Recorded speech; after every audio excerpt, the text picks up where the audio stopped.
우리가 성경을 해석하는 것을 지금 같이 공부해 나가고 있는데 실제적이고 구체적인 그런 원리들을 배우기에 앞서서 서론 부분에서 다뤄야 할 부분들이 참 많습니다. 그런 것들이 기초가 쌓여져야 이제 실제적인 원리로 들어가고 본문들도 다뤄보고 이렇게 할 수 있을 텐데 서론을 하다 보면 재미가 없어요. 추상적이고 그래서 재미가 없어요. 그래서 제가 원래 계획은 좀 서론을 좀 이렇게 쫙 해놓고 토대를 쫙 다져 놓은 다음에 그 다음에 구체적인 원리로 이렇게 들어갔으면 좋겠다 생각을 했었는데 그러면 재미가 없으니까 가능하면 빨리 원리 쪽으로 구체적인 것 쪽으로 들어가는 게 좋겠다 생각이 듭니다. 아무튼 그래서 그 진행 그 순서를 좀 약간 바꾸어서 진행해 볼까 싶습니다. 일단은 우리가 먼저 기억할 것이 있다고 한다면 성경 해석의 제일 중요한 원리 중에 하나가 무엇이냐면 성경을 해석할 때 내 앞에 있는 그 본문만 보면 되는 게 아니라 성경 전체의 가르침이 무엇인가를 항상 생각하고 그 성경 전체의 메시지 속에서 부분을 살펴보아야 한다고 하는 게 아주 중요한 원리입니다. 그렇지 않고 성경 일부분 내 앞에 있는 바로 그 부분만 보고 있다고 한다면 성경 전체의 메시지를 우리가 살펴보지 않는다고 한다면 잘못된 결론으로 갈 가능성이 굉장히 많은 겁니다.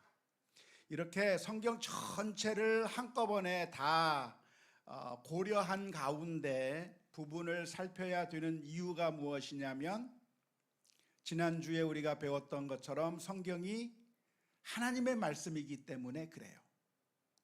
이게 성경이 어떤 개인이 쓴 책, 어떤 저자가 쓴 책, 물론 인간 저자들이 있다고 말씀을 드렸습니다마는 그 인간 저자들이 여러 명이 있는데 그 인간 저자들이 서로 유기적인 연관성이 없이 그냥 독자적인 책들을 다 써냈다고 한다면 이런 해석법을 적용할 수가 없을 겁니다.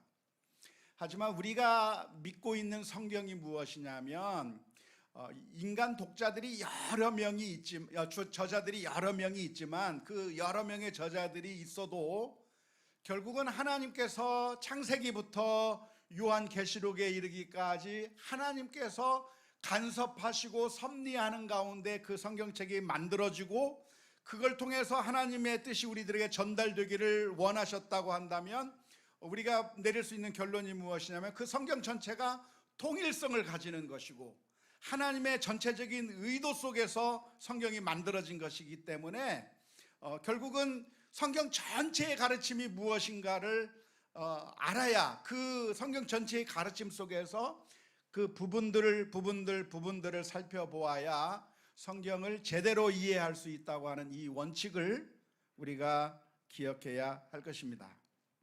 이해가 되셨습니까? 이러한 사실이 이러한 해석학적인 원리를 가리켜서 신앙의 유비라고 합니다. 신앙의 유비, Analogy of Faith. 종교개혁자들이 한 말인데요.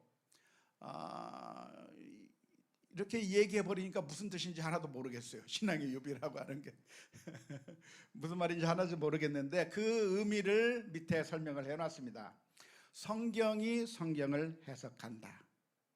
성경이 성경 자체의 해석자이다.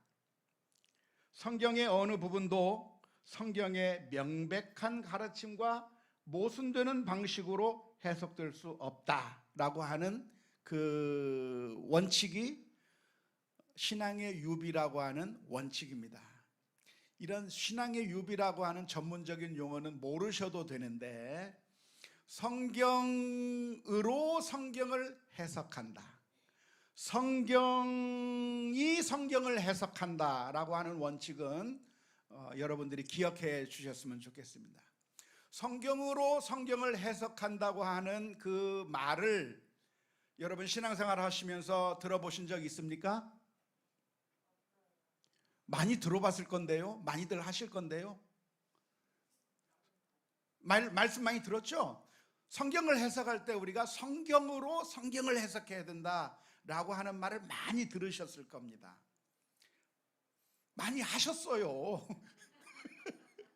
졸지 않으셨다고 하는 거 들었어요. 예, 아무리 뭐 이렇게 슬슬 가르치시는 목사님이라도 그 말은 아셨을 거예요. 성경을 해석할 때 어떻게 해석하느냐? 성경으로 성경을 해석해야지 다른 걸로 해석하면 안 된다라고 하는 이야기들을 아마 많이 들으셨을 겁니다. 그게 바로 종교개혁자들이 말한 성경의 유비라고 하는 원칙입니다. 그런데 문제는 성경을 성경으로 해석한다고 하는 말을 많이 들었지만 성경을 성경으로 해석한다, 성경을 성경으로 푼다라고 하는 그 말이 진짜로 무엇을 의미하는지에 대해서는 제대로 배워보지 못했을 겁니다. 왜냐하면 많은 분들이 오해하고 있기 때문에 그렇습니다. 성경을 성경으로 푼다고 하는 이야기는 성경의 어느 구절에 이런 단어가 있고 성경의 어느 구절에 이런 단어가 있으면 이 구절과 이 구절을 연결시켜서 해석하는 걸로 오해하시는 분들이 많아요.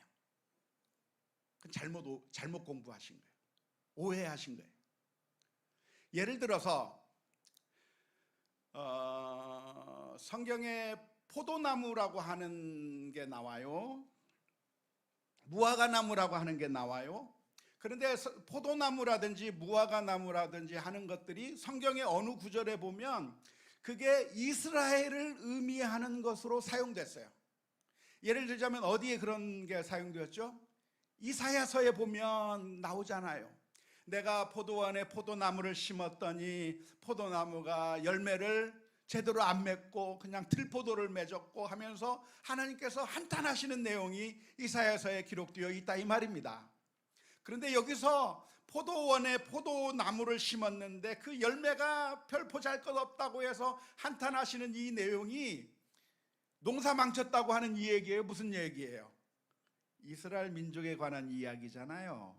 이스라엘 민족이 하나님께서 이스라엘 민족을 선택하고 이스라엘 민족을 하나님께서 참 좋은 열매를 맺기를 기다리고 계셨는데 이스라엘 민족이 하나님의 뜻대로 순종하지 않고 마음대로 살고 그래 버리니까 그러니까 하나님께서 한탄하시는 내용이 바로 그 말씀이란 말이에요. 그러니까 성경의 어느 구절에 포도나무가 이스라엘을 가리키는 걸로 사용되고 무화과나무가 이스라엘을 가리키는 걸로 사용됐으니까 포도나무가 나오면 그걸 무조건 이스라엘 민족으로 대입해서 해석하시는 분들이 종종 계십니다.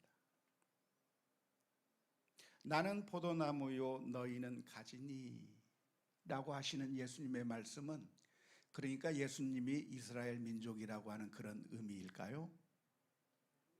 아니죠. 아닙니다. 예수님은 이때 비유를 말씀하시면서 그 당시 이스라엘 민족이 잘 볼 수 있는 게 포도나무니까 나는 포도나무요 그랬지. 만일 예수님께서 대한민국에 사셨으면 뭐라고 말씀하셨겠어요? 나는 감나무요 너희는 가지니 그렇게 얘기하셨겠죠. 아무 나무나 다 대입해서 할 수 있는 말씀이지 예수님께서 이 포도나무를 말씀하신 것은 이스라엘을 의미한 게 절대 아니라 이 말입니다. 또 마태복음 24장에 보면 무화과나무 가지가 연하여지고 잎사귀를 내면 여름이 가까운 줄 아나니라고 하는 말씀이 있잖아요. 그러니까 많은 사람들이 무화과나무? 무화과나무는 이스라엘인데 무화과나무가 가지가 연해지고 잎사귀를 낸다고 하는 것은 이스라엘이 독립한다는 얘기인가? 라고 해석을 했다 이 말이에요. 그렇게 해석을 하면 됩니까? 안 됩니까? 안 되는 거예요. 예수님께서 이스라엘에 사셨으니까 무화과나무를 대고서 비유로 말씀하신 것이죠. 예수님께서 만일 대한민국에서 사셨다고 한다면 예수님께서 뭐라고 비유로 말씀하셨을까요? 아이고 이번엔 개나리 꽃이 피고 벚꽃이 피고 매화가 피면 봄이 오고 이제 곧 여름이 오는 걸 알지 않겠느냐라고 예수님께서 말씀하지 않았겠어요? 그죠? 이건 이스라엘 민족하고는 아무 관계가 없는 말씀이에요. 그런데 성경을 성경으로 푼다라고 하는 원칙, 이 원칙을 어떤 구절에 있는 단어가 성경에 있는 다른 구절에 나오는 단어가 똑같다고 해서 무조건 대입해서 해석하는 것이라고 오해하는 사람들이 너무나도 많아요. 너무나도 많아요. 우리 한국교회에. 그러면 제대로 된 해석이 나오겠어요? 엉터리 해석이 나오는 거죠. 예수님은 이스라엘이래, 이스라엘 민족이래. 이스라엘이 독립하면 종말이 온대 등등과 같은 엉터리 해석들이 나오는 거죠.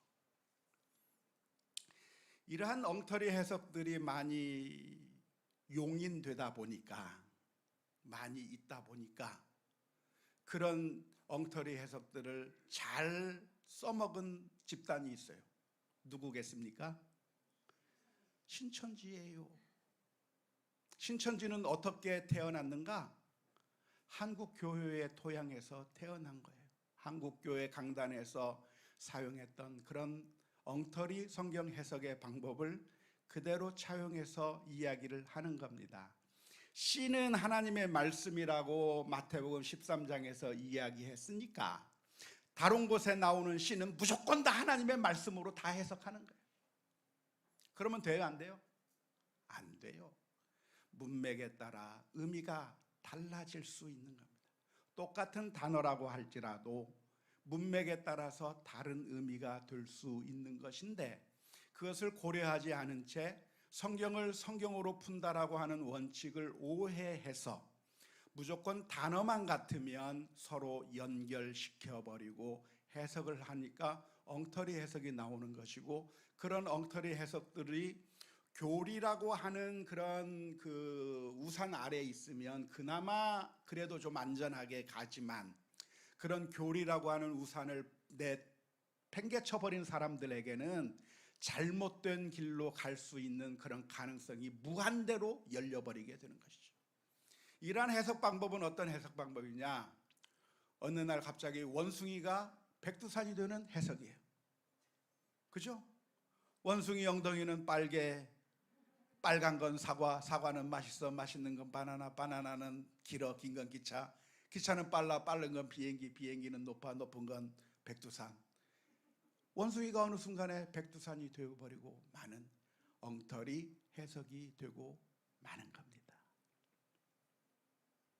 LA에 있는 김모 목사라고 하는 S교회 목사라고 하는 사람이 한동안 굉장한 인기를 끌었는데, 그 사람이 쓰는 방법도 이와 똑같은 방법이에요. 성경에 나온 단어가 있으면 그 단어를 가지고 무조건 대입하는 겁니다. 여기서 이 말이 있으니까 그것을 대입해다. 성경을 성경으로 풀라고 했으니까 성경으로 성경을 풀다 보니까 엉터리 해석들이 나오는 겁니다. 하지만 종교개혁자들이 말한 신앙의 유비라고 하는 말의 의미가 무엇인가요? 종교개혁자들이 말한 성경을 성경으로 푼다라고 하는 말의 의미가 무엇인가요? 그것은 성경 전체의 가르침에 비추어서 성경 일부의 본문의 구절들을 해석한다는 얘기입니다. 어느 한 구절 그 구절에 따라서 내 교리를 세우는 게 아니라, 한 구절 읽어놓고 교리를 만드는 것이 아니라, 그 구절만 보고 판단하는 것이 아니라 창세기 1장 1절부터 요한계시록 마지막 절까지 다 살펴보고 그 성경 전체의 가르침을 통해서 하나님께서 말씀하시는 뜻이 무엇인가를 알고 해석해야 제대로 된 해석이 나온다고 하는 게 신앙의 유비라고 하는 말이고, 성경을 성경으로 푼다는 말이고, 하나님의 말씀은 하나님의 말씀으로 푼다고 하는 그런 해석 원칙이 되는 겁니다. 성경을 성경으로 푼다라고 하는 원칙이 오해되어서 제대로 이해하지 못해서 같은 단어라고 하면 무조건 대입하게 되면 어떤 결과가 나옵니까? 천국에 누가 가요?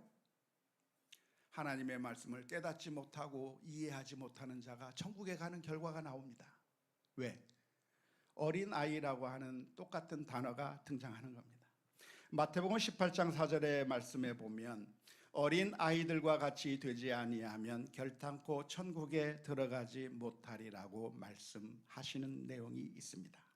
그런데 에베소서 4장 14절에 보니까 이는 우리가 이제부터 어린아이가 되지 않게 하려 함이라. 그렇단 얘기는 이제부터는 우리가 천국에 안 들어가겠다는 뜻인가요? 어린아이가 천국 간다고 그랬는데 에베소서에서는 어린아이가 안 되려고 한다, 천국 안 가겠다고 하는 말인가요? 예? 아니잖아요. 그렇게 해석하면 안 되는 거잖아요. 어린아이는 똑같은 단어이지만 다른 의미가 들어있는 겁니다. 하나의 의미는 그 어린아이가 겸손하게 자기를 낮추기도 하고 아버지를 전적으로 의지하기도 하고 신뢰하기도 하는 그런 게 어린아이인 겁니다.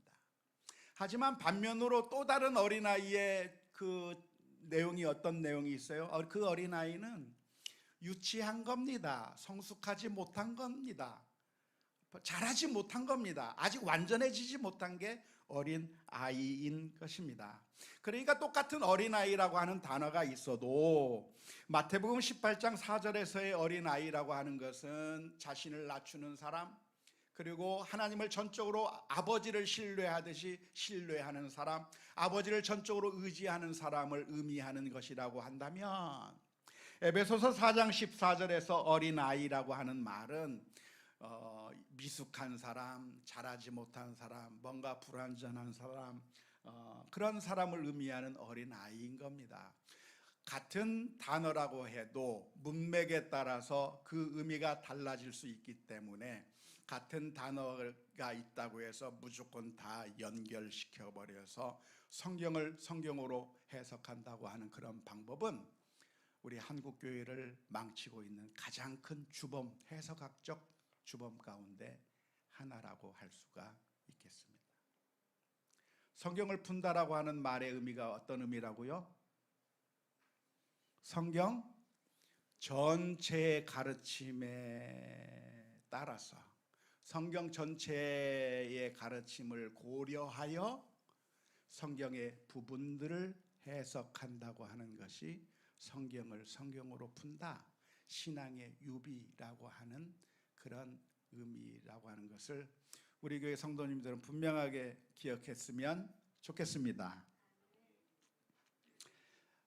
그런데 이게 어려운 일이에요. 쉬운 일이 아니라 어려운 일인 겁니다. 왜? 전체를 알려면 뭘 알아야 돼요? 부분을 알아야 전체를 알 수 있잖아요. 부분을 다 알아야 전체를 이해할 수 있는 겁니다.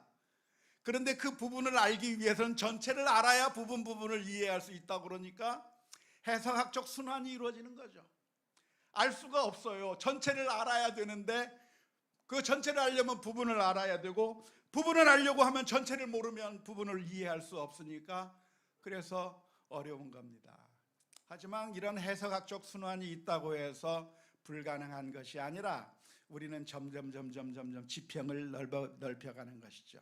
부분을 조금씩 알아가고 전체를 조금씩 알아가면서 성경을 건전하게 해석해 나가면서 우리의 이해가 점점 성경 전체에 대한 이해로 넓어져야 되는 것이고 그 전체에 대한 이해가 넓어지면서 부분에 대한 이해도 더욱더 풍성해지는 그런 결과를 가져오기 때문에 우리가 성경 말씀을 바르게 해석하는 걸 통해서 많은 신앙의 훈련들을 해 나가야 될 것이라고 할 수가 있겠습니다. 그래서 오늘 결론은 끝나고 가시면서 머릿속에서 분명하게 기억할 것 중에 하나가 뭐냐면 성경을 성경으로 푼다고 하는 원칙은 똑같은 단어가 나오면 무조건 대입할 수 있다고 하는 게 아니고 그건 잘못된 거라고 그랬어요. 그게 아니고 성경 전체의 가르침에 비추어서 성경 부분을 해석해야 된다. 이게 종교 개혁자들이 가지고 있었던 해석학적인 원리 가운데 가장 중요한 것 중에 하나입니다.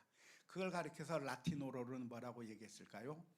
토타 스크립투라, 성경 전체로라고 하는 원칙인 것이죠.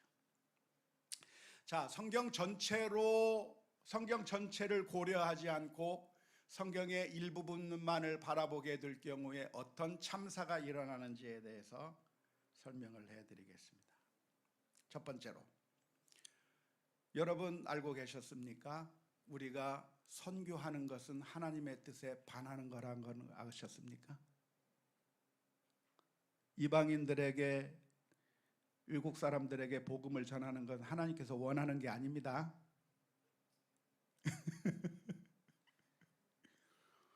그 근거를 제가 말씀드리겠습니다. 신명기 14장 2절에 보면 하나님께서는 이스라엘 민족만을 선택했지 이방인은 선택하지 않았습니다. 창세기 17장 4절에 보면 할례를 받은 아브라함의 후손들만 하나님의 백성이고 할례를 받지 않은 사람은 하나님의 백성에서 끊어질 거라고 했습니다. 신명기 7장 1절 2절에서 하나님께서는 가나안 땅에 있는 백성들을 살리지 말고 다 진멸하라고 말씀하셨습니다. 신명기 23장 3절에 보면 암몬 족속이나 모압 족속은 영원히 하나님의 종회에 들어올 수 없다고 말씀하셨습니다. 일시적으로만 못 들어오는 것이 아니라 영원히 못 들어온다고 말씀하셨습니다. 예수님께서도 말씀하시기를 사마리아인들이나 이방인의 길로 가지 말고 이스라엘의 잃어버린 양에게로만 가라고 제자들에게 명령하셨습니다. 뿐만 아니라 가나안 여인 수로보니게 여인을 향해서 나는 이스라엘의 잃어버린 양에게로만 보냄을 받았을 뿐이라고 말씀해 주셨습니다.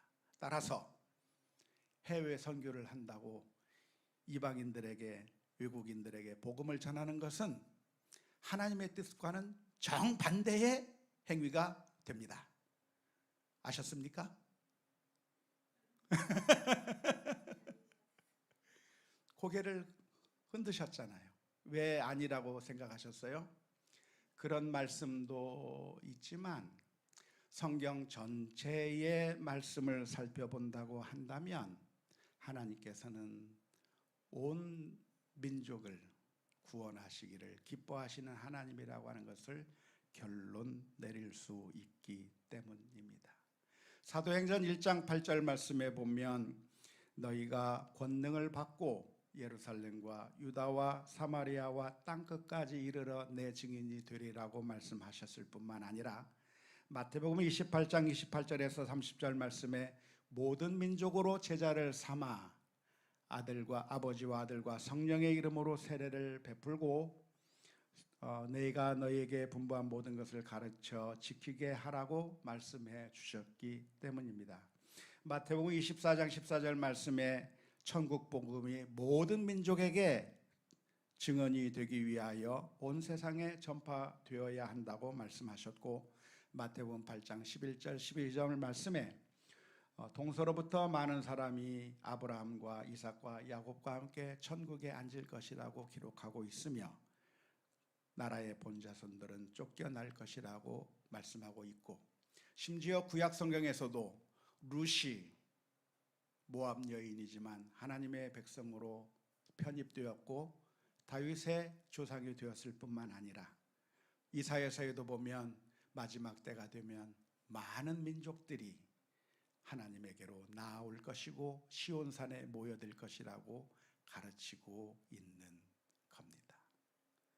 그러니까 선교는 하나님의 뜻이에요? 선교가 하나님의 뜻이 아니에요? 하나님의 뜻이에요. 영원히 모압 민족과 암몬 민족은 하나님의 총회에 들어올 수 없다고 하는 신명기의 말씀이 있는데 모압 민족, 암몬 민족이 하나님의 백성으로 편입될 수 있어요, 없어요? 예? 있어요, 없어요? 영원히 못 들어온다고 써 있는데 들어올 수 있어요, 없어요? 들어올 수 있어요. 신명기 23장 3절만 보면 못 들어온다고 얘기해야 될 것 같아요. 그 구절만 보면. 하지만 룻기를 보니까 들어왔어요. 그리고 성경 전체의 가르침, 하나님이 누구신가라고 하는 것을 살펴보게 될 때 하나님은 사랑이 많으신 하나님이시고 이방인들의 하나님이시기도 하신 거예요. 이스라엘 민족을 선택한 것은 모든 민족에게 제사장 나라가 되어 그들도 모든 사람들이 이스라엘을 통하여 복을 얻게 만들기 위한 하나님의 계획이라고 하는 것을 성경 전체의 가르침에 비추어 볼 때 결론을 내릴 수가 있는 것이죠. 그런데 우리가 성경 전체의 가르침을 고려하지 않는다고 한다면 엉뚱한 이야기를 하게 되는 겁니다. 이방인 선교가 불가능하다고 하는 몇 구절을 뽑아내면 이방인 선교가 불가능한 일이 되는 겁니다.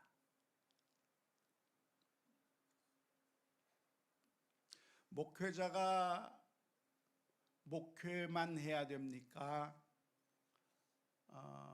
자기 직업을 가지고 돈을 벌면서 목회할 수도 있습니까? 예? 직업을 가질 수 있다. 얼마 전에 우리 합동교단의 교단지인 기독신문에 광고가, 이만한 광고가 하나 실렸습니다.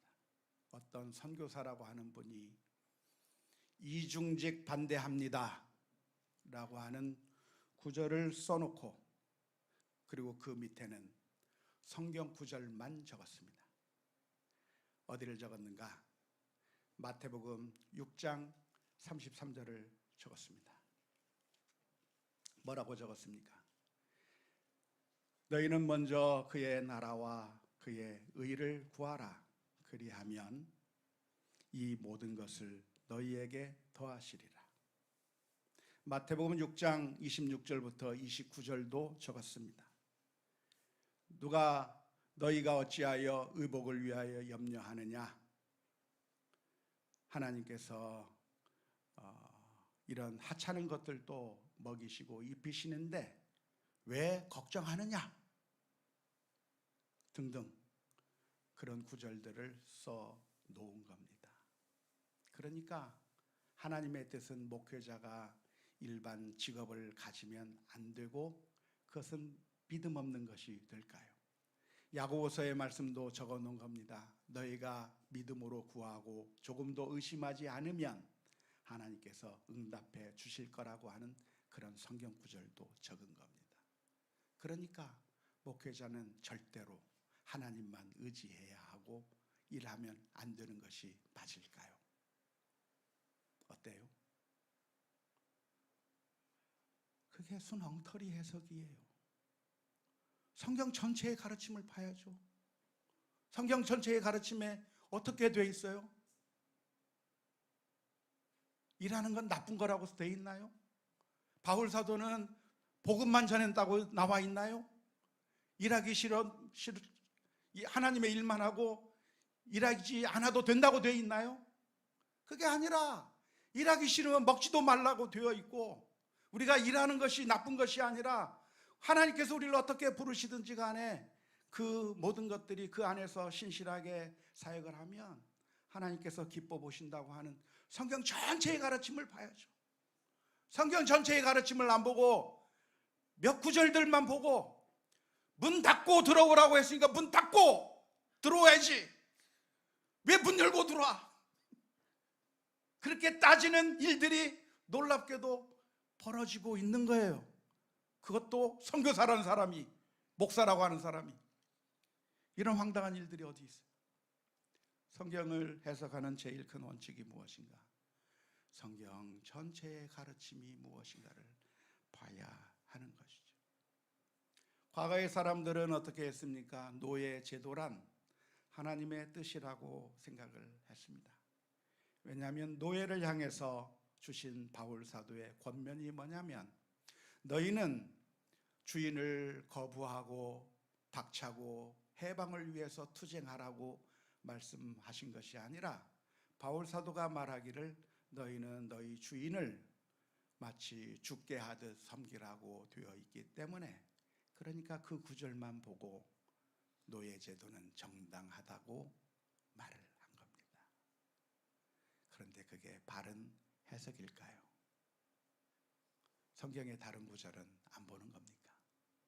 하나님께서 모든 사람을 하나님의 형상으로 창조하셨고, 하나님의 형상으로 창조된 사람을 향해서 저주하지 말라고 하시는 그 말씀이나, 내 이웃을 내 몸과 같이 사랑하라고 하는 말씀이나, 이런 말씀들은 왜 안 보는 거예요?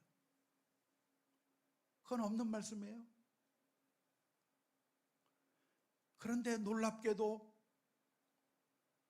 하나님의 말씀을 자기 편할 때는 마음대로 어기면서 써요. 언제? 성경에는 세상에 나가서 세상 사람들의 법정에서 소송하지 말라고 분명하게 쓰여져 있는데 그것은 또 안 지켜. 다른 것은 성경 구절 한두 구절 들이대면서 그것을 꼭 지켜야 된다고 주장하면서, 이런 모순된 행위를 할 게 아니라 우리는 겸손하게 성경 전체의 가르침이 무엇인가를 살펴보아야 하는 것입니다. 우리가 구원을 받는 것은 어떻게 구원을 받는가요? 우리가 구원을 받는 것은 구원받는 것 대신에 우리는 하나님을 믿는 하나님의 백성들은, 하나님을 믿고 예수님을 받아들인 사람들은 죄를 짓습니까? 짓지 않습니까? 짓잖아요. 그죠? 뭘 졌습니까? 그런데 구원받으면 무슨 이야기를 합니까? 의인은, 주님을 영접한 의인은 죄를 안 짓는다고 이야기를 하는 겁니다. 왜? 요한일서 5장 18절 때문에 이야기를 하는 것이죠. 하나님께로부터 난 자는 다 범죄하지 아니하는 줄을 우리가 아노라. 하나님께로부터 나신 자가 그를 지키심에 악한 자가 그를 만지지도 못하느니라 라고 하는 말씀이 요한일서 5장 18절에 있는 겁니다. 요한일서 3장 4절 말씀에도 있습니다. 죄를 짓는 자마다 불법을 행하나니 죄는 불법이라.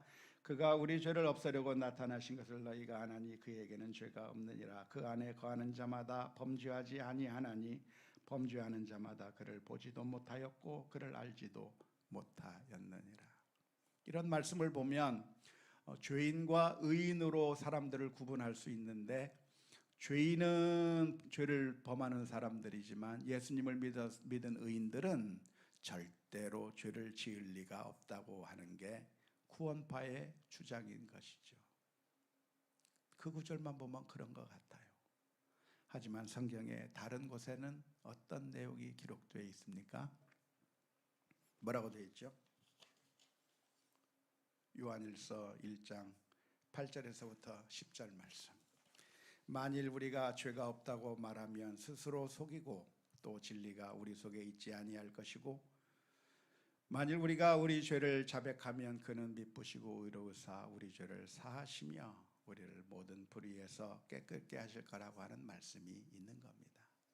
그러니까 성경 구절 한두 구절 보면서 우리가 함부로 결론을 내리면 안 되는 것이죠. 우리가 구원을 받을 때 어떻게 구원을 받습니까? 누가 구원을 받죠? 누가 천국에 가고 누가 지옥에 갑니까? 예? 예.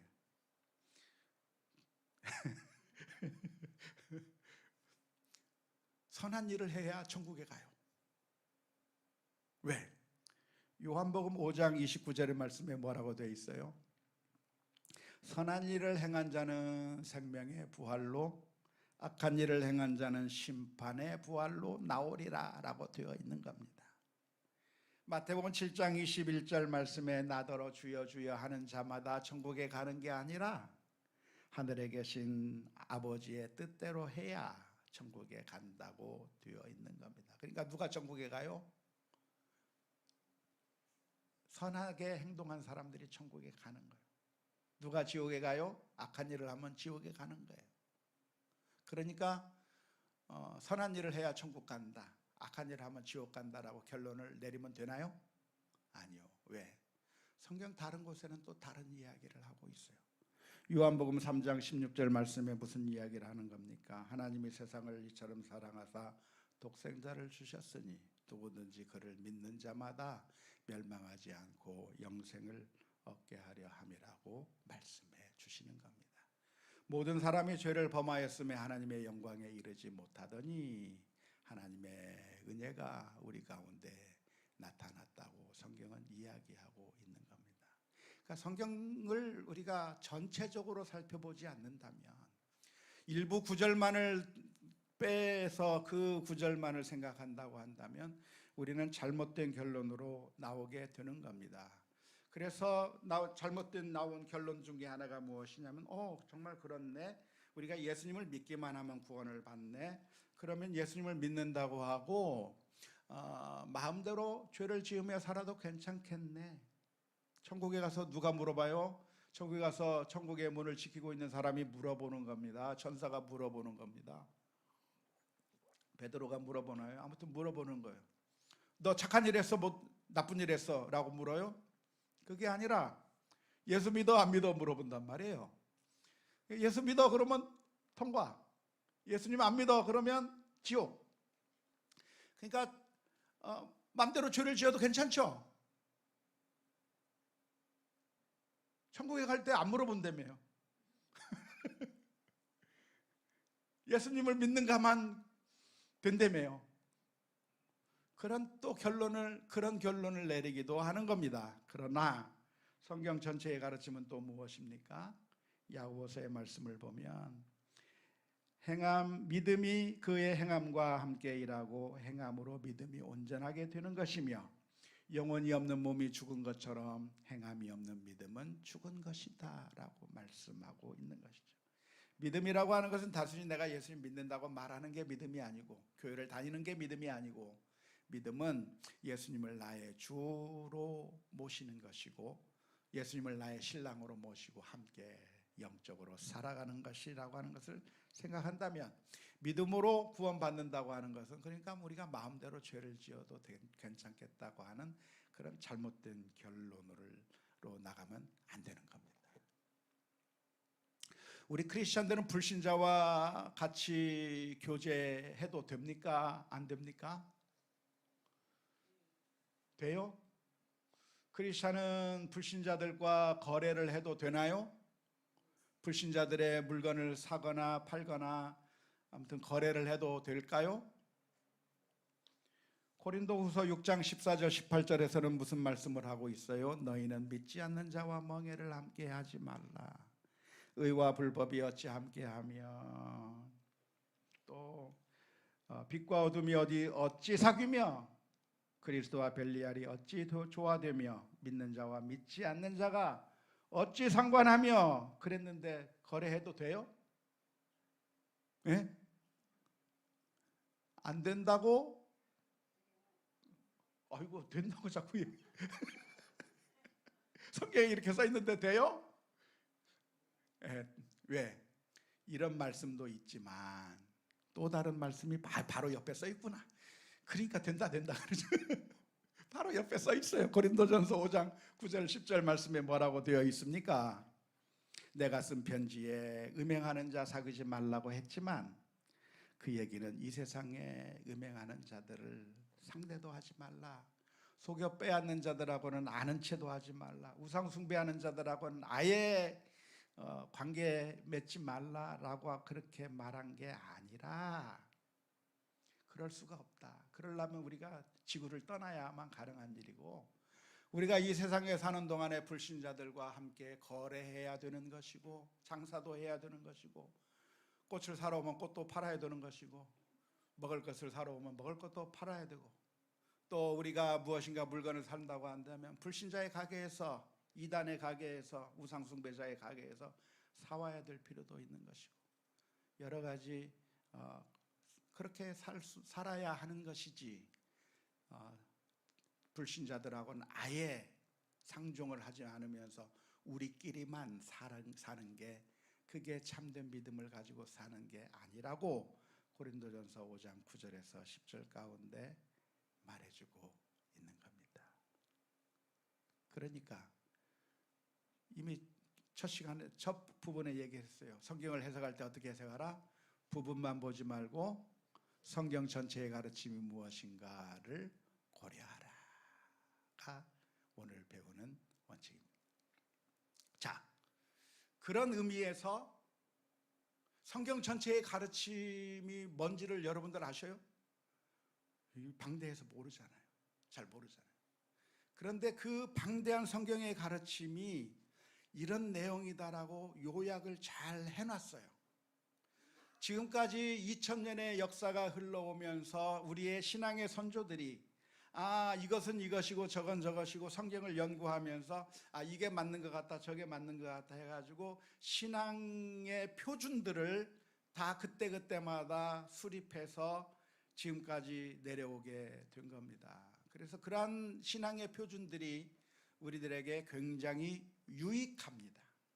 왜냐하면 내가 성경을 읽으면서 나 혼자 이게 맞다라고 생각한다고 해서 그게 맞는 건가 맞는 게 아니라 정말 내 생각이 맞는지 한번 들어봐야 되잖아요. 그런데 지금까지 2000년 동안 신앙생활을 해오면서 수많은 사람들이 신앙의 표준들을 다 정해 놓았는데 그 내용들이 아주 좋기 때문에 그러한 것들을 배우고 알고 있다고 한다면 우리가 성경 전체의 의미를 어느 정도 알고 성경을 해석하는 것이 되기 때문에 유익한 것이라고 할 수가 있어요.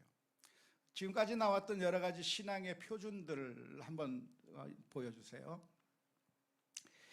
325년에는 니케아 신조라고 하는 것이 만들어져서 예수님도 하나님이다 라고 하는 것이 그때 신앙이 고백이 됐죠. 451년도에는 칼케돈 신조라고 하는 것이 만들어져서 예수님은 신성도 가지고 있고 인성도 가지고 있으면서 참 하나님이면서 동시에 참 인간이다 라고 하는 것을 분명히 밝힌 신조가 칼케돈 신조입니다. 5세기의 아타나시우스 신조는 삼위일체론에 대해서 확립해준 신조입니다. 성부, 성자, 성령이 한 하나님이시고 동등한 하나님이시고 세 분이지만 한 분이시고 한 분이시지만 세 분이라고 하는 그런 삼위일체론을 표명한 것이죠. 이것은 아타나시우스 신조까지는 카톨릭과 우리 개신교가 공통으로 가지고 있는 신앙이라고 할 수가 있겠습니다. 하지만 종교개혁이 일어나면서 그 이후에 종교개혁적인 그런 신앙 표준들이 만들어졌어요. 제네바 교리문답은 칼빈이 만든 것으로서 기독교 강요라고 하는 엄청난 대작을 요약한 것이라고 할 수가 있겠고, 스위스에서 만들어진 헬베틱 신앙고백, 독일에서 만들어진 하이델베르크 교리문답, 프랑스 위그노라고 하는 사람은 세계사 배우신 분들 계십니까? 프랑스에서 박해를 받던 개신교인들을 가리켜서 위그노라고 하는데 그 사람들이 만든 갈리칼 신앙고백, 네덜란드에서 만든 벨직 신앙고백, 스코틀랜드에서 만든 스코틀랜드 신앙고백, 네덜란드에서 만든 도르트 신조의 예정론이 분명하게 설명이 되어 있습니다. 웨스트민스터 신앙고백은 1647년 영국에서 만들어진 것으로서 이 웨스트민스터 신앙고백 안에는 아담과 하나님 사이의 행위 언약에 대한 설명이 되어 있고, 이중예정, 하나님께서 구원할 자를 미리 택하시고 구원받지 못할 자도 미리 정하셨다고 하는 예정론이 웨스트민스터 신앙고백에 표명되어 있고, 우리 인간에게 100% 완벽한 자유의지가 있지만 동시에 하나님의 주권하에 있다고 하는 그런 자유의지에 대한 정의도 웨스트민스터 신앙고백서에 있고, 그것을 잘 문답 형식으로 만든 것이 대요리문답, 소요리문답인데, 소요리문답은 어린이들을 위한 문답, 대요리문답은 어른들을 위한 문답이라고 할 수 있고, 우리 한국교회는 어떤 신조가 있는가? 12신조라는 게 있어요. 12신조는 뭐냐? 미국의 장로교회가 가지고 있는 가장 간단한 신조를 우리나라 말로 번역해서 지금 현재 채용하고 있는 것이 12신조인데, 그래서 이런 신앙의 표준들을 잘 이해하고 아는 것은 성경을 우리가 바르게 판단하는 데 있어서 굉장히 도움이 됩니다. 그렇죠? 우리가 구원을 어떻게 받는가? 성경 말씀에 보니까 착한 일을 해야 구원받는다고 써 있거든요. 선한 일을 해야 구원받는다고 써 있거든요. 그걸 보면서 우리가 착해야 구원받는구나 라고 쉽게 결론을 내리면 안 되는 이유가 뭐예요? 성경 전체의 가르침이 그게 아니니까. 성경 전체의 가르침은 예수님을 믿어야 된다고 되어 있으니까 그런 결론을 함부로 내리면 안 되는 거죠. 근데 그렇게 결론을 내릴 수 있도록 미리 우리들에게 정보를 주는 게 이런 신앙의 표준이라고 할 수 있어서 이런 표준들을 공부하고 참조하는 것은 아주 유익하다 하겠습니다. 하지만 저는 우리 교회에서 웨스트민스터 신앙 고백서라든지 이런 표준 문서들을 강의를 별로 잘 안 했는데요. 안 했죠? 안 한 이유가 있다고 한다면 그것을 싫어해서가 아니고 이게 맞는 문서, 우리가 반드시 이해해야 되는 문서이기는 하지만 이것이 시대의 산물이기 때문에 그래요. 어떤 시대의 산물인가? 17세기 영국의 상황에서 만들어진 문서예요. 그 당시에 카톨릭과 그리고 개신교가 서로 싸우면서 서로가 옳다고 주장하고 있을 때 우리 개신교의 성도들을 바르게 가르치기 위해서 카톨릭의 주장과는 다르게 우리는 이런 주장이다라고 하는 것을 정리한 게 웨스트민스터 신앙 고백서인 겁니다. 지금은 그런 질문들을 대부분 안 던져요.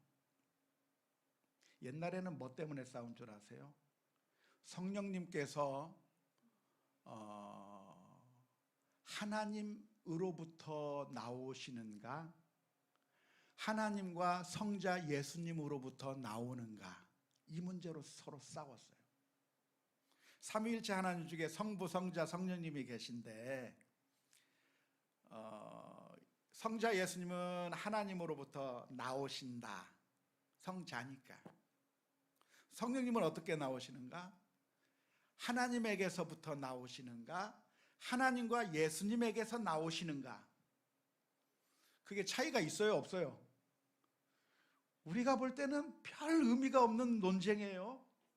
별 의미가 없는 논쟁인데 그 옛날 5세기, 6세기 때는 그것 때문에 피 터지게 교회가 싸웠어요. 그래가지고 로마를 중심으로 한 천주교회는 예수님이 하나님과 성령으로부터 발현된다 라고 신앙 고백을 했고, 그런데 저 러시아나 헬라나 이런 정교회 쪽 교회들에서는 그것을 도무지 받아들일 수가 없어가지고 성령님은 예수님에게서 발현되는 게 아니라 하나님으로부터만 발현이 된다 라고 서로 싸우다가 결국 교회가 갈라지고 말았어요. 그래서 동방 정교회와 서방 로마 카톨릭과 갈라지는 계기가 성령님이 하나님에게서만 나오냐 하나님과 예수님에게서 나오느냐 그 문제를 가지고 그걸 소위 필리오케 논쟁이라고 하는데 그런 걸로 싸웠어요. 제가 지금 보면 그딴 걸 가지고 왜 싸우고 있는지 참 한심해 죽겠어요. 그 당시에 왜 그렇게 싸웠는지. 오늘날에는 그런 거 질문하지도 않고 대답할 필요도 없는 겁니다.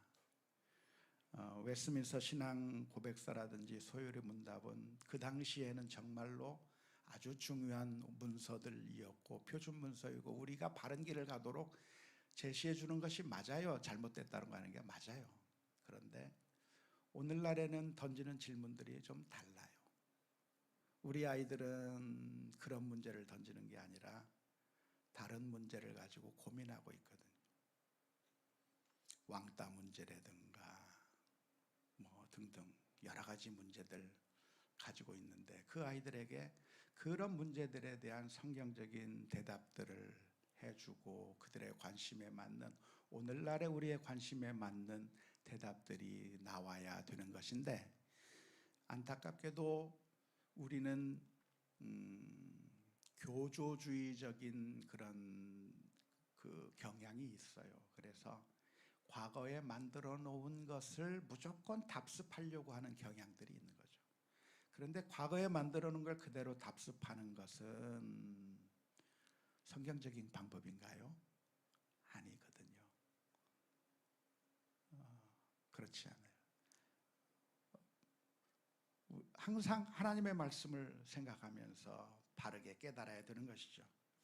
그래서 사실은 매 순간순간마다 우리는 신앙 고백문을 다시 또 성경 말씀에 근거해서 우리 시대의 필요에 맞는 그런 신앙 고백문들을 자꾸 써야 해요. 근데 참 제가 어떤 그 미국에서 공부하는 한 학생을 봤는데, 신학생을 한번 봤는데 저한테 신앙 고백서를 만들어서 보여줬어요. 근데 그 친구가 신앙 고백서를 딱 썼는데 과거의 문제들에 대해서도 물론 답을 했지만 오늘날 이슈가 되는 그런 문제들에 대해서도 자기가 답을 쫙 해놨더라고요. 그걸 보면서 저는 굉장히 기뻤어요. 왜냐하면 이런 지금 신학 훈련을 하고 있는 이 친구가 오늘날의 문제가 무엇이라고 하는 것을 알고 거기에 대한 대답을 하려고 했다고 하는 그 사실 자체가 너무나도 좋았던 것이죠. 아무튼 제가 지금 말씀드리고자 하는 것이 무엇이냐면, 성경 전체의 가르침에 따라서 성경 일부를 살펴봐야 되는 것인데, 그런데 그 성경 전체의 가르침을 깨닫게 해주는 것이 우리에게 내려오는 전통 표준 문서들이 우리에게 엄청난 도움을 주기 때문에 그러한 표준 문서들을 배우고 공부하는 것은 굉장히 중요하다라고 하는 것을 말씀드린 거예요.